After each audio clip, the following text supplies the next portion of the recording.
오늘 코스피가 5개월여 만에 가장 큰 폭으로 떨어졌고 환율은 10원 넘게 뛰었습니다. 해결될 듯 보였던 미국과 중국 간의 무역 분쟁이 다시 극한 대립으로 치닫았기 때문인데 취재기자 연결해서 알아보겠습니다. 엄하은 기자. 네, 엄하은입니다. 네, 오늘 주식시장 현황 자세히 전해주시죠. 오늘 코스피는 66포인트, 3.04% 내린 2102.01포인트로 장을 마쳤습니다. 외국인이 1,876억 원, 기관이 6,612억 원어치의 주식을 내다 팔면서 지수 하락을 이끌었습니다. 종가 기준으로 지난 1월 15일 이후 4개월 만에 가장 낮은 수치입니다. 장중 내내 미중 무역 전쟁에 대한 우려로 투자 심리가 악화된 가운데 오후장 들어 하락폭이 커지면서 3% 넘는 급락장이 연출됐습니다. 코스닥은 21.15포인트, 2.84% 내린 724.22포인트를 기록했습니다. 이런 급락이 국내 증시에만 있던 건 아닐 텐데 아시아 주요국의 증시는 어땠습니까? 네, 중국 상하이 종합지수는 전날보다 1.48% 하락한 2,850.95로 거래를 마쳤습니다. 대만 자치안 지수 역시 1.74% 떨어졌고 홍콩 거래소의 항생지수는 2.39% 급락했습니다. 미중 무역 분쟁을 둘러싼 불확실성이 다시 고조되면서 위안화와 원화 가치는 하락했습니다.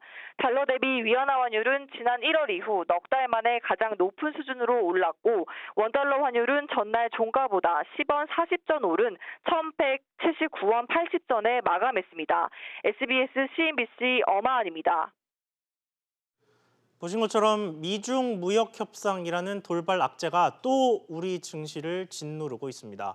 이러다가 올해 초와 같이 코스피가 2,000선이 붕괴되는 수준까지 떨어지는 것 아닌가 하는 공포감도 투자자들 사이에서 나오고 있는 상황입니다. 손석우 기자와 관련해서 이야기 조금 더 나눠보겠습니다. 송 기자. 네. 먼저 이 최근 금융시장, 이 트럼프 미국 대통령 발언을 좀 많이 왔다 갔다 하는 것 같아요. 그렇습니다. 트럼프 대통령의 발언이 이제 언론을 통해서 전달이 되면 거기에 바로 지수가 곧바로 반응하는 그런 모습을 보이고 있죠. 예. 오늘 지수 흐름도 비슷했습니다. 오후에 트럼프 대통령의 유세 발언이 전해지면서 낙폭을 키우는 그런 흐름을 보였습니다. 그러면 이 트럼프 대통령 정확히 어떤 발언을 했고 여기에 또 어떻게 반응이 나온 건가요? 네, 이 플로리다 유세 현장에서 나온 발언이었는데요. 예. 미중 무역 협상에 관해서 중국이 딜을 깨트린다, 즉 협상을 깨트렸다라고 발언한 것이었습니다. 주식시장에서는 이 발언을 두고 미국과 중국 사이의 무역 협상이 원활하지 않다라는 뜻으로 받아들였고요. 이 때문에 투자 심리가 급격히 악화된 결과로 이어졌습니다. 외국인과 기관 투자가들이 동반 매도 주식을 팔아치웠죠. 무역 협상이 원활치 않고 관세가 인상이 되면 중국의 대미 수출이 타격을 받게 되고 중국의 중간재를 수출하는 우리 한국 기업들에게도 연쇄적으로 타격을 입을 것이다라는 인식이 확산된 결과로 풀이됩니다. 그렇군요. 그런데 이렇다면 지금 이 미중 분쟁, 이 상황이 과연 언제까지 이어질 것인지 또 네. 그 안에서 우리 코스피는 어디까지 떨어질 것인지 이에 대해서 전문가들의 의견이 좀 궁금합니다. 일단은 중국 제품에 대해서 관세 인상이 예고된 시점이요. 우리 시간으로 따지면 내일 오후 1시입니다. 예. 그 전에 협상 기간 연장 같은 양측이 합의한 결과물이 나오지 않는다면 예고한 대로 관세 인상이 시행된다라는 것이죠. 하지만 여전히 미국도 중국도 무역 협상 자체를 깨지는 않을 것이다라는 게 대체적인 시각입니다. 전문가의 전망 들어보겠습니다. 예. 지난 1월 코스피가 2,000선 아래로 떨어졌던 당시에는 그 무역 분쟁과 미국 금리 인상 우려가 복합적으로 작용하면서 현재는 무역 협상 불확실성으로 변동성이 발생할 가능성은 있지만 지난 1월과 같이 코스피가 2,000선 아래로 떨어질 가능성은 아직까지 제한적이라고 보고 있습니다. 그렇군요. 송 기자 잘 들었습니다. 이번에는 부동산 소식 짚어보겠습니다. 아파트를 줍줍한다라는 이야기 들어보셨습니까? 분양 당첨자가 계약을 포기한 아파트를 규제 때문에 기존의 청약에 참여하지 못했던 현금 부자들이 줍듯이 사들이는 모습을 일부 인터넷 커뮤니티에서 빗대서 표현한 건데요. 정부가 예비 당첨자 비율을 크게 늘려서 무주택자의 당첨 확률을 높이기로 했습니다. 취재기자 연결해서 자세한 내용 알아보겠습니다. 강산 기자, 이 예비 당첨자 비율이 얼마나 커집니까? 네, 현재 서울 등 투기과열지구에서는 예비 당첨자를 전체 물량의 80%까지로 정하고 있는데 500%로 늘어납니다. 예를 들어 공급 물량이 100가구라면 기존에는 80명이 예비 당첨자였는데 앞으로는 500명이 예비 당첨자가 되는 겁니다. 청약 자격을 갖춘 무주택자에게 보다 큰 당첨 기회를 주기 위한 조치인데요. 국토부는 지난 2월부터 진행된 서울과 수도권 아파트 5곳의 평균 청약 경쟁률이 5.2대 1로 공급 물량에 비해 5배수, 즉 5배의 적정 수요가 있다고 보고 이 같은 결정을 내렸습니다. 부적격자나 계약 포기자 등을 감안했을 때 예비 당첨자의 비율도 청약 경쟁률처럼 물량의 500%가 되는 게 적당하다고 판단한 겁니다. 이번 예비 당첨자 비율 확대는 오는 20일 이후 입주자 모집 공고 단지부터 적용됩니다. 이렇게 예비 당첨자가 늘어나게 되면 청약 시장에는 어떤 변화가 있습니까? 네, 청약 당첨자가 계약을 포기할 경우 당첨되지 못한 1, 2순위 실수요자가 계약할 기회를 갖게 돼 계약률이 높아질 것으로 보입니다. 특히 1순위 청약에 참여하기 어려운 유주택자가 기회를 기다리다 아파트를 쇼핑하듯 사들였던 이른바 줍줍 현상이 앞으로는 어려워질 수 있는데요. 최근 청약 통장도 필요 없고 현금만 있으면 되는 미개혁분에 대해 현금 부자들이 몰리면서 제도를 바꿔야 한다는 지적이 많았는데 이번 조치로 청약 시장이 무주택 실수요자 중심으로 재편될 전망입니다. 지금까지 SBS CNBC 강산입니다. 지금 보신 청약제도 개편 관련해서 취재기자와 조금 더 이야기 나눠보겠습니다. 황인표 기자 나와 있습니다. 황 기자. 네. 먼저 저 현금 부자들이 들끓는다는 이 무순위 청약제도, 이게 정확히 뭔가요? 예전에는 그 아파트를 분양하고 남은 미계약분이 있는데 이거를 분양회사들이 따로 공지를 내서 다시 한번 청약을 받았습니다. 예. 뭐 홍보도 다시 해야 되고 서류 접수도 다시 해야 되고 또 모델하우스에 너무 많은 사람들이 몰리다 보는 그런 부작용이 좀 있었는데요. 이런 상황을 피하기 위해서 도입된 게 무순위 청약입니다. 쉽게 말씀드려 이제 1순위, 2순위 그런처럼 순위가 없는 청약이다 이렇게 보시면 되는데요. 미계약된 아파트, 그러니까 일반 분양 담청자가 계약을 포기했거나 또는 어떤 뭐 부적절한 그런 상황이 발견돼서 계약을 취소하면서 이 해당 아파트를 처리해야 되는 그런 경우가 있는데, 이 편의상 그 무순위 추천 같은 경우에는 만 19세 이상이면 누구나 청약을 넣을 수 있고 또 온라인으로 추첨을 통해서 진행이 됩니다. 청약 통장도 필요 없다 보니까 최근에 청약 가점이 낮은 이 현금 부자들이 많이 몰리면서 이슈가 되고 있습니다. 그러니까 과거에 모델하우스 앞에서 길게 줄 섰던 거를 그냥 온라인으로 사실상 바꿨다 정도로 볼 수 있을 것 같은데, 이게 사람들이 구체적으로 얼마나 많이 몰렸습니까? 이번 주 초에 분양된 방배 그랑자이라는 아파트가 있는데요. 그 256가구 모집에 2,000명 넘게 몰리면서 청약 경쟁률이 8.17대 1을 기록했습니다. 그런데 이에 앞서 지난주에 그 미리 무순위 청약을 받았는데 일반 청약보다 3배 이상 많은 6,700여 명이 몰려서 26.3대 1의 경쟁률을 기록했습니다. 아직 미계약 아파트가 나오지도 않았는데 서울 아파트 값이 계속 오를 것 같다, 뭐 아파트 값이 오르기 전에 사야겠다, 이런 생각을 가지신 분이 많다고 보시면 될 것 같습니다.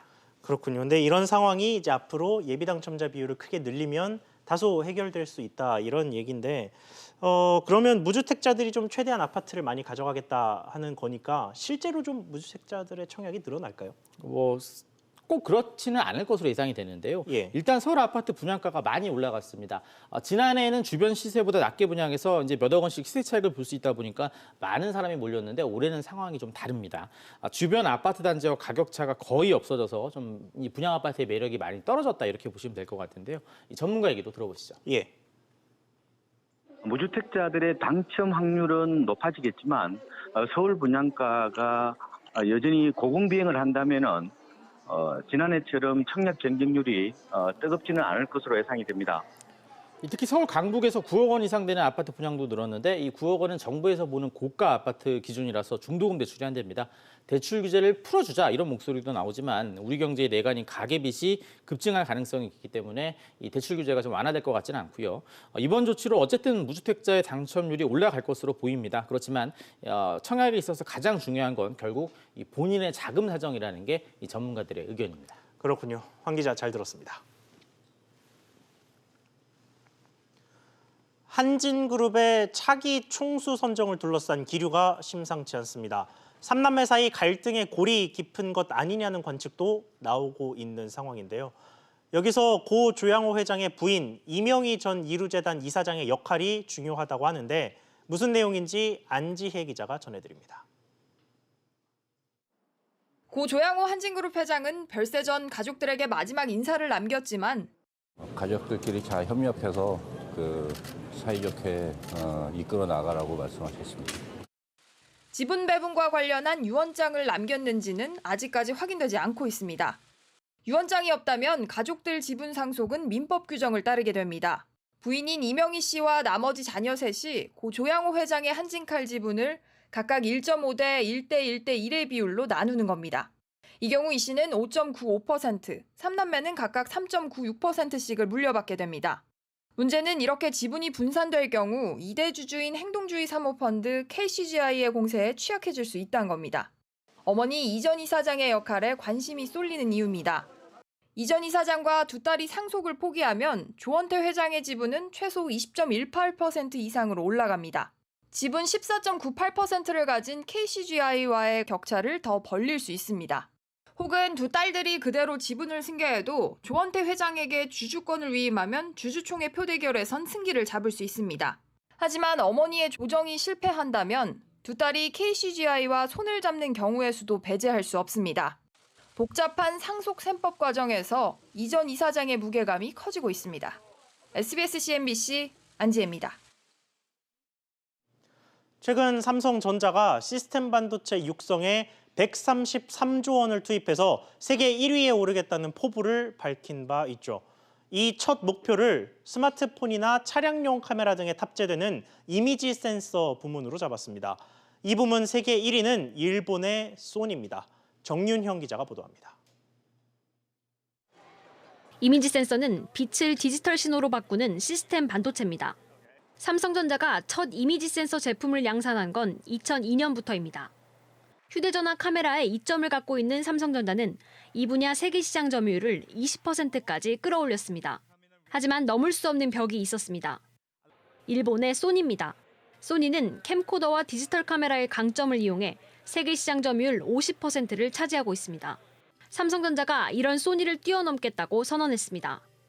1992년 세계 최초로 63메가 D램 개발을 시작으로 10년 후인 2002년에 세계 메모리 시장 1위를 확고히 굳혔습니다. 10년 후인 2029년까지 세계 1위를 만들어가도록 하겠습니다.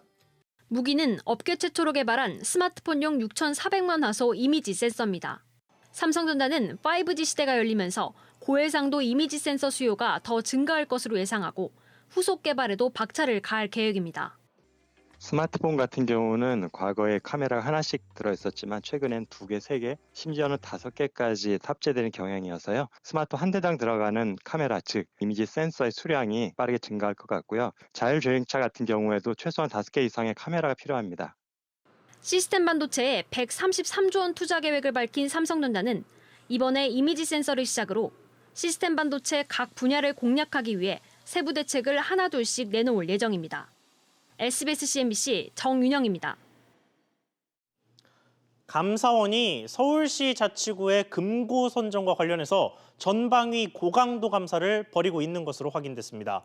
특히 금고은행으로 선정된 신한은행이 수십억 원의 자금을 제공하기로 한 경위와 이를 대외적으로 밝히지 않은 자치구의 행정처리에 감사에 초점을 맞추고 있어서 결과에 따라선 은행권 전반에 미칠 파장이 클 것으로 보입니다. 박규준 기자의 단독 보도입니다. 지난해 10월 서울시 자치구인 강북구청이 신한은행을 금고은행으로 최종 선정했음을 알리는 문서입니다. 직전 금고은행이던 우리은행을 제치고 5천억 원 규모의 구 예산 관리 권한을 따낸 겁니다. 지난해 9월 신한은행이 구청에 입찰 신청서를 제출하면서 적어낸 출연금은 4년간 총 80억 원. 강북구청은 지난 1월 말 행안부 예규에 따라 이 같은 출연금 총액을 구청 홈페이지에 공시했습니다. 하지만 최근 감사원은 공시된 출연금 80억 원 외에 별도로 40억 원 규모 자금을 신한은행이 강북구청에 제공하기로 했다는 것을 포착하고 이에 대해 강도 높은 감사를 진행 중입니다. 감사원은 40억 원의 돈이 왜 공시되지 않았고 어떤 목적으로 사용되는지, 이 과정에서 모종의 이면 합의가 있었는지 등을 확인하기 위해 강북구청과 신한은행 관계자, 입찰에 참여했던 타 은행까지 조사를 벌인 것으로 확인됐습니다. 그 부분은 공시는 안 된 거는 맞습니다.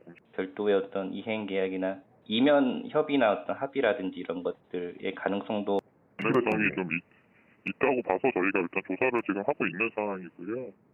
은행권은 신한은행이 입찰 신청서에는 80억 원만 적어놓고 최종 심의를 하는 프레젠테이션 자리에선 계획에 없던 40억 원을 제시한 것으로 보고 있습니다. 특히 감사원은 신한은행이 추가 자금을 제공하겠다고 한 시점이 금고은행으로 최종 결정되기 전으로 보고 있는데 이를 두고 심사에 적지 않은 영향을 줬다는 점에서 적절하지 않았다는 지적입니다. 결정하려면은 이제 선정위원회에서 뭐 의결을 해가지고 확정을 해가지고 약정을 체결해야지 결정이 된 건데 그 당시에는 일단은 결정이 되기 전이었거든요. 저희가 파악하기로는. 40억 원 추가적으로 한 예. 지난달 15일 이곳 강북구청 감사에 착수한 감사원은 원래 이달 3일까지 감사를 진행할 계획이었는데 오는 17일까지로 2주 더 감사 기간을 연장했습니다. 감사원은 강북구청 감사 이후 서울시 감사에 들어가면 1점 차로 갈린 서울시 금고 선정 과정도 들여다볼 수 있다고 밝혔습니다. 이에 대해 신한은행은 입찰 과정에서 노인복지시설 설립 등 지역 발전에 기여하겠다는 뜻을 구청 측에 밝혔는데 이를 돈으로 환산하면 40억 원 규모가 될 것이라고 감사원에 소명한 것으로 알려졌습니다. SBS CNBC 박규준입니다. 최저임금위원회의 류장수 위원장을 비롯한 외부 공익위원이 모두 사퇴하기로 했습니다. 취재기자 연결해서 알아보겠습니다. 윤성훈 기자. 네, 윤성훈입니다. 네, 공익위원들 사퇴를 놓고 애초에 뭐 번복이 된다 안 된다 뭐 이런 관측들이 많았는데 결국은 사퇴로 결론이 났네요. 네, 그렇습니다. 유 위원장은 오늘 기자 간담회에서 기회가 있을 때마다 공식적, 비공식적으로 사퇴한다고 말했던 만큼 사퇴 의사는 그대로 유효하다고 말했습니다. 이어 공익위원과 접촉한 결과 위원마다 이유는 다르지만 전체적으로 그만두는 것으로 이야기가 됐다면서 전원 사퇴를 공식화했습니다. 최이민은 사용자위원과 근로자위원, 공익위원이 각 9명씩 27명으로 구성되어 있는데요. 이 가운데 당연직 공익위원인 최저임금위 상임위원을 제외한 나머지 8명의 공익위원이 지난 3월 19일 일괄 사퇴서를 제출했지만 수리되지 않은 상태입니다. 이렇게 일괄적으로 사퇴를 해도 최저임금위 운영에는 문제가 없습니까? 최저임금법에 따르면 최저임금위원은 새로 위촉될 때까지는 그 직을 수행하게 돼 있습니다.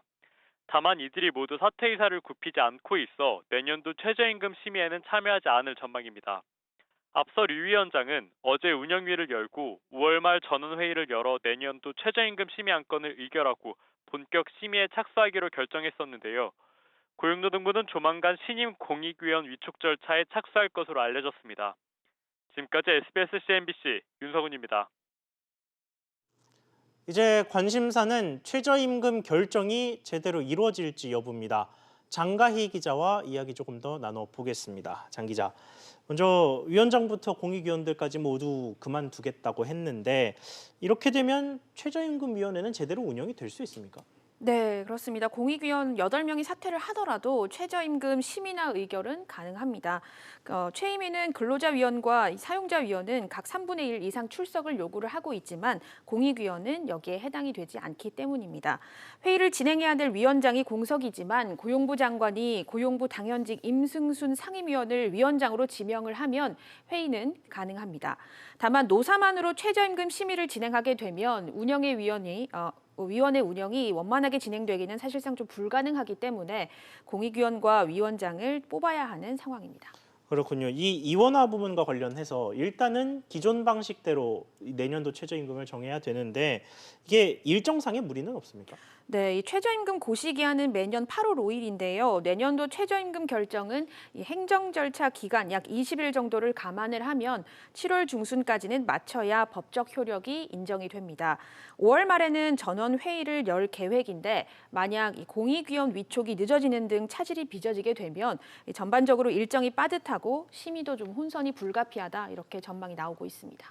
그런데 일각에서는 이 최저임금 인상에 대한 비판, 그러니까 너무 빨리 많이 올렸다라는 이 비판에 대해서 좀 그 점 때문에 책임을 지고 사퇴한다. 뭐 이런 식의 얘기도 있던데요. 네, 이 류장수 위원장은 지난 2년간의 급격한 최저임금 인상에 따른 이 경제 상황 악화, 이에 따른 비판을 이유로 사퇴하는 것은 아니다. 이렇게 선을 그었습니다. 또 속도 조절 움직임에 대한 반발 차원도 아니다. 이렇게 덧붙였는데요.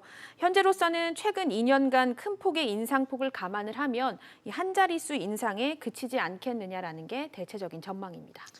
그렇군요. 장 기자 잘 들었습니다. 이번엔 버스 파업 소식입니다. 전국 버스 파업이 현실로 다가오고 있습니다. 어제와 오늘 실시된 버스노조 파업 찬반 투표 결과 대부분 90%가 넘는 압도적인 찬성률이 나왔습니다. 자세한 내용 취재기자 연결해 보겠습니다. 김정현 기자. 네, 김정현입니다. 네, 이 투표 결과부터 좀 자세히 전해 주시죠.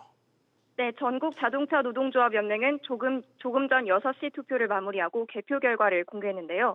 전체 11개 지역 가운데 내일 투표를 진행하는 인천과 경남, 창원을 뺀 나머지 지역에서 평균 96.6%의 파업 찬성표가 나왔습니다. 가장 관심이 큰 지역은 서울과 경기 수도권인데 먼저 서울에서는 89.3%가 파업에 찬성했습니다. 또 어제부터 이틀간 투표를 진행한 경기 지역 15개 버스 노조는 97.3%의 압도적인 찬성률로 파업을 결정했습니다.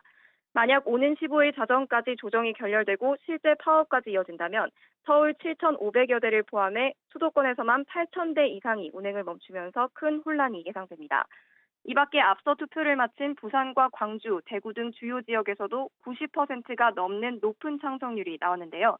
이대로라면 오는 15일 전국 2만여 대의 버스가 운행을 멈출 것으로 보입니다.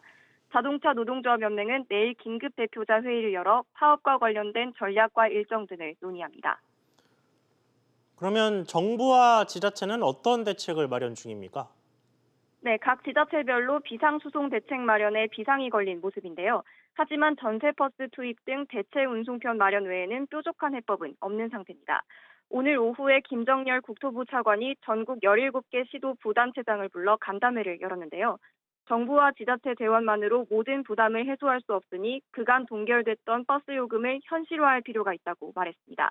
국토부 입장은 지자체로 권한이 넘어가 설득 외에는 방법이 없다는 건데요. 버스 대란이 예상되는데도 지난 1년간 정부와 지자체 모두 별다른 대책을 내놓지 않았다는 비판을 피하기 어려워 보입니다. 지금까지 SBS CNBC 김정현입니다.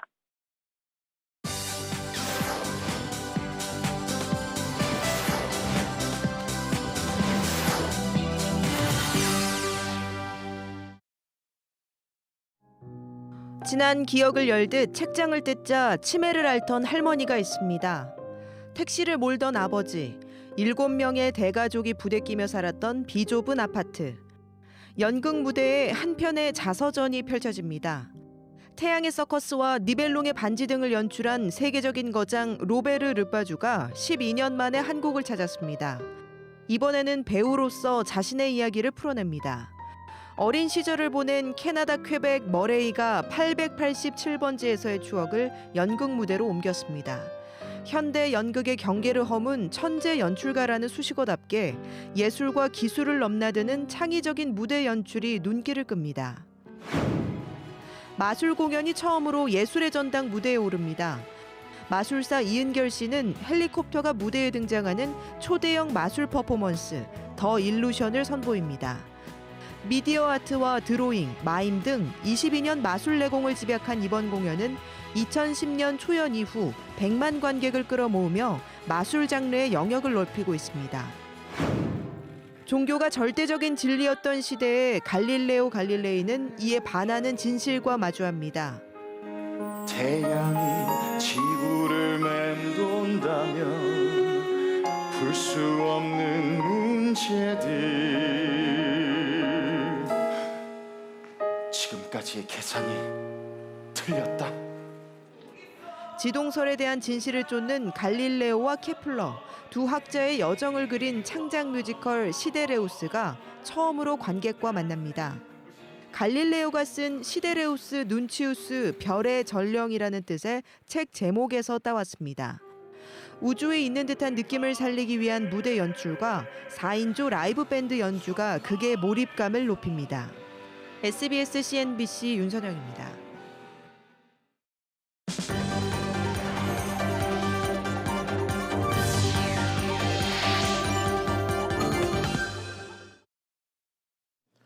이번 주 서울 아파트 값이 0.05% 떨어지면서 26주 연속 하락세를 이어갔습니다. 지난주 내림세를 멈췄던 강남구는 이번 주 0.01% 하락했고 역시 보합에 머물렀던 마포구와 광진구도 0.02% 떨어지면서 다시 내림세로 돌아섰습니다. 서울 아파트 전셋값은 0.02% 하락했지만 봄 이사철 수요가 늘면서 낙폭은 축소됐습니다.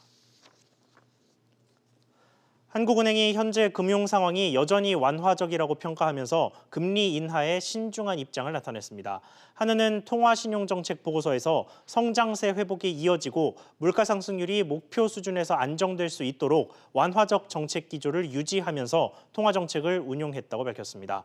한은은 이어 2017년 4분기 이후 금융 상황 완화 정도가 다소 축소됐으나 완화 기조는 지속되고 있는 것으로 판단된다고 설명했습니다.